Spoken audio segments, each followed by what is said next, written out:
घास में गुड़िया।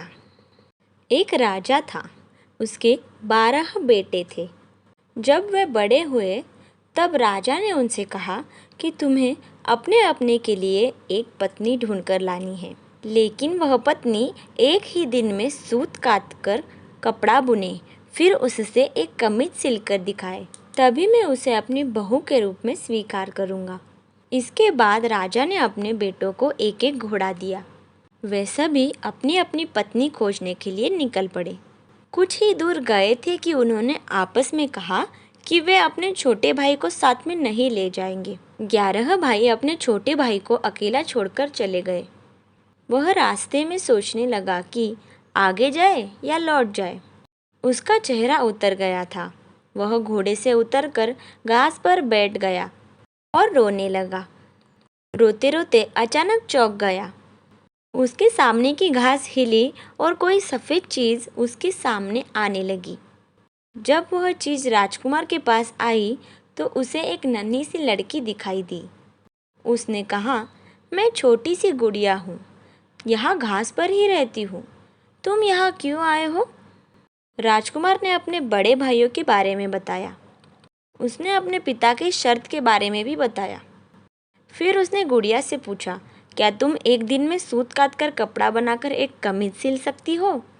अगर यह कर दोगी तो मैं तुमसे शादी कर लूँगा।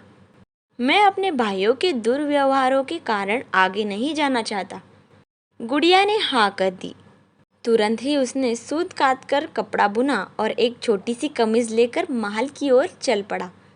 जब वह महल में पहुंचा तो उसे बहुत शर्म आ रही थी, क्योंकि कमीज बहुत ही छोटी थी।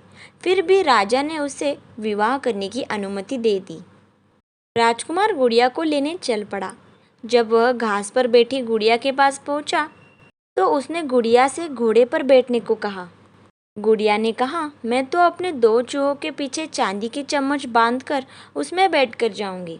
राजकुमार ने उसका कहना मान लिया। राजकुमार घोड़े पर सवार हो गया और गुड़िया चूहों के पीछे बंधी चम्मच पर सवार हो गई।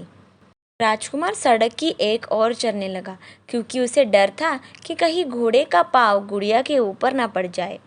गुड़िया सड़क के जिस ओर चल रही थी उस ओर से एक नदी बह रही थी। अचानक गुड़िया नदी में गिर गई, लेकिन जब वह नदी के अंदर से ऊपर आई तो राजकुमार के समान बड़ी हो गई थी। राजकुमार बहुत ही प्रसन्न हुआ। राजकुमार महल में पहुंचा तो उसके सभी बड़े भाई अपनी अपनी होने वाली पत्नियों के साथ वहां आ चुके थे। लेकिन उसके भाइयों की पत्नियों का न व्यवहार अच्छा था, न ही वे सुंदर थी।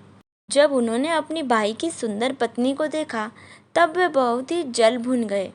राजा को पता चला कि बड़े पुत्रों ने छोटे राजकुमार के साथ दुर्व्यवहार किया है, तो उसने बड़े बेटों की खूब निंदा की। फिर छोटे बेटे को गद्दी सौंप दी। छोटे राजकुमार का विवाह गुड़िया के साथ धूमधाम से हुआ। अब छोटा राजकुमार राजा था और गुड़िया रानी, दोनों सुख से रहने लगे।